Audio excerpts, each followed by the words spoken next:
Welcome to another production by property Gupshup. Plots की transfers रुकी हुई हैं डीएचए की तरफ से बिकॉज एवरीबडी इज़ वेटिंग कि रेट्स जो हैं जो रिसेंटली ऑन 1 दिसंबर एफबीआर ने जैकअप किए हैं वो रिवाइज़ हों और कुछ सेंसिबल हो जाएं ताकि ट्रांसफ़र्स की जाएं। सो राइट नाउ बिज़नेस जो है वो रियल स्टेट का रावलपिंडी इस्लामाबाद में स्पेसिफिकली डीएचए में because we only deal in DHA stand still हुआ, but it won't be wrong to say that businesses stopped for a while until rates are revised. So in this video already एक video हम कर चुके हुए हैं जिसमें brief हमने एक अपना ओपिनियन दिया था कि ये जो रेट्स रिवाइज हुए हैं इनके ताल्लुक से, बट इन दिस वीडियो फ़िलहाल जो रेट्स जहाँ पे एफबीआर ने किए हैं उसका हम आपको बताएंगे कि पुराने रेट्स के साथ उसका कंपैरिजन करें तो कितने बड़े हैं, और हम आपको बेसिकली शेयर करेंगे आपके साथ hard stats and figures, facts and figures share करेंगे आपके साथ इन न्यूमेरिकल फॉर्म। सो आपके सामने भी स्क्रीन पे शो हो रहा होगा, हमने कुछ कैलकुलेशंस की हैं। राइट नाउ आपके सामने शो हो रहा होगा जो ओल्ड रेट्स थे एफबीआर की तरफ से। अच्छा, ये बात मैं आपको बता दूं कि this is only for advance tax जो हम अपॉन प्रॉपर्टी ट्रांजैक्शन पेमेंट होती है to the federal government. Old tax regime जो है वो आपको शो हो रही होगी, जिसमें डीएचए फेज़ 1 में सिर्फ डीएचए को कवर करेंगे and only for residential plots. पर मल्ला जो रेट था फॉर एफबीआर एडवांस टैक्स वो था 6,40,000 फॉर डीएचए फेज़ 1। इसी तरह अगर आप बाकी देखें तो आपको बाकी भी शो हो रहे होंगे कि डिफरेंट फेजेस क्या। अच्छा, ये कनाल के प्लॉट्स के लिए सिर्फ ये कैलकुलेशन वर्कआउट हुई है। तो रेट्स आपके सामने है कि रेट्स पहले क्या थे, पर मरला एफबीआर प्रॉपर्टी वैल्यूएशन क्या थी। अच्छा, अब कंपैरिजन करना थोड़ा सा मुश्किल हो गया इन अ सेंस कि पहले सिर्फ सिंगल वैल्यू थी, सिर्फ सिंगल प्रॉपर्टी वैल्यू यूज़ होती थी एडवांस टैक्स के लिए, लेकिन अभी ऑफ रोड और ऑन रोड की डिवीज़न क्रिएट कर दी गई है, which of course time will tell कि इसका एक्चुअल मीनिंग क्या है। क्योंकि जो ट्रांसफर रुकी हुई हैं जो एफबीआर डीएचए ऑफिशियल्स हैं वो भी थोड़ा सा कंफ्यूज हैं कि भाई अब हम इस पे ऑन रोड पे लें या इस पे ऑफ रोड पे लें, थोड़ा सा उसमें भी क्लैरिटी नहीं है।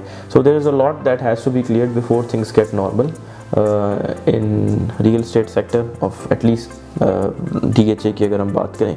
नाउ जो नेक्स्ट आप टेबल देखेंगे दैट शोज़ कि आपने कितना टैक्स अदा करना होगा if you under current situation and there is no revision. चूँकि एक्सपेक्टेड है कि रिविजन होगी, but as of right now if somebody is that impatient कि वो चाहते हैं जी हमने करवानी है ट्रांसफ़र, तो how much you need to pay. एक चीज़ नोट कर लें for comparison purposes, DHA phase 1 में कनाल का जो प्लॉट है उसके आप ट्रांसफ़र करवाते हैं तो एडवांस टैक्स जो आपने पे करना है दैट इज़ 1,06,000, थोड़ा राउंड ऑफ कर दिया मैंने, ठीक है। सो नाउ लेट्स गो जो चेंज हुआ है उसके मुताबिक आपको कितना पड़ेगा पे करना पड़ेगा, that is also being shown on the screen. और इसमें हमने ऐसा किया है कि हमने दोनों कैलकुलेशंस कर दी हैं both with respect to on road and off road. अच्छा, एक चीज़ आपको बता दूं कि यहाँ पे कनाल का जो मरला काउंट मैं कर रहा हूँ दैट इज़ 16.6 नॉट 20 मरला विच इज़ कॉमन नॉलेज। उसकी वजह ये है कि 20 मरला जो है that is worked out under the assumption कि एक मरला हैज़ 225 स्क्वायर फीट, लेकिन एफबीआर वैल्यूएशन में वही पुराना 272 स्क्वायर फीट का एक मरला है वाली कैलकुलेशन यूज़ होती है। सो बेसिकली इसलिए इस केस में 1 कनाल इज़ इक्वल टू 6.6 मरला की बेस पे ये कैलकुलेट हुई है। तो अगर आप देखें अभी आपको दिखाई दी तकरीबन 1,06,000 राउंड ऑफ करके एडवांस टैक्स पे करना पड़ता था if you are a filer 1% अंडर ओल्ड रिजीम। अब आपको तकरीबन 9 लाख रुपया पे करना पड़ेगा। सो दैट मीन्स कि ये तकरीबन मोर देन 7% जैकअप हो चुका है जो एडवांस टैक्स है। और अगर you are non filer then it's going to be very very unfortunate for you because then you are going to be paying way more than that. You can see it on the screen कि if you are non filer तो आप almost 18 lakh pay कर रहे होंगे, but if you are filer तो आप 9 lakh pay कर रहे होंगे अनलेस के कोई रिविजन होती है। That of course remains to be seen कि इसमें क्या होता है। अच्छा, बाकी फेजेस का भी अगर आप देखें, let me show you again the previous one, कि अगर DHA फेज़ 2 का देखें तो उसमें पहले 91,000 अगेन राउंड ऑफ और कनाल अगर आप फाइलर हैं, न्यू रेट्स में बन जाता है तकरीबन 6 लाख, 5,97,600 टू बी एग्जैक्ट आपको पे करना पड़ेगा। अगर आप कुछ वैल्यूज़ को देखें तो वो उससे भी ज़्यादा इंक्रीज़ हो गई है, more than even 7%। Look at DHA phase 3 old regime, 41,322 rupees advance tax. On road के केस में सिर्फ पढ़ें, दैट इज़ 5,22,900।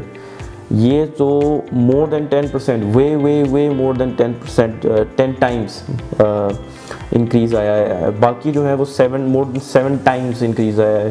फॉरगिव मी अगर मैंने पहले परसेंटेज कह दिया, मोर देन 7 टाइम्स फेज़ 1 और फेज़ 2 के एडवांस टैक्स में है। लेकिन फेज़ 3 की सेंस में अगर आप देखें तो it's more than, let me just work it out, अगर हम इसको थोड़ा वर्कआउट करें कि ये कितने टाइम्स इंक्रीज़ आया है, तो that is 12 times DHA phase 3 का एडवांस टैक्स इंक्रीज़ हो चुका हुआ है।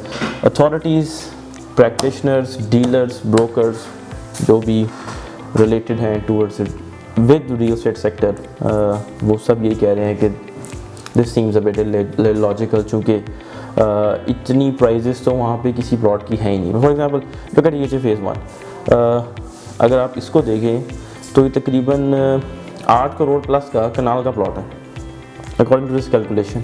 DHA फेज़ 1 पर मल्ला की जो नेक्स्ट कॉलम है प्राइस वाला। सो DHA फेज़ 1 में कोई भी प्लॉट आपको भाई इस कीमत का नहीं मिलेगा,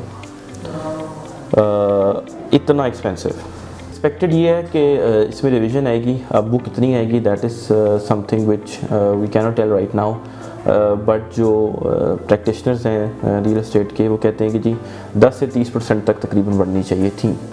weather government will back down on it और इनकी डिमांड पूरी होगी कि नहीं। ऑलरेडी रेका की तरफ से, रियल एस्टेट कंसल्टेंट एसोसिएशन की तरफ से जो प्रोटेस्ट हुआ है और वो कह रहे हैं कि जी if rates are not revise downwards तो बाय अ लार्ज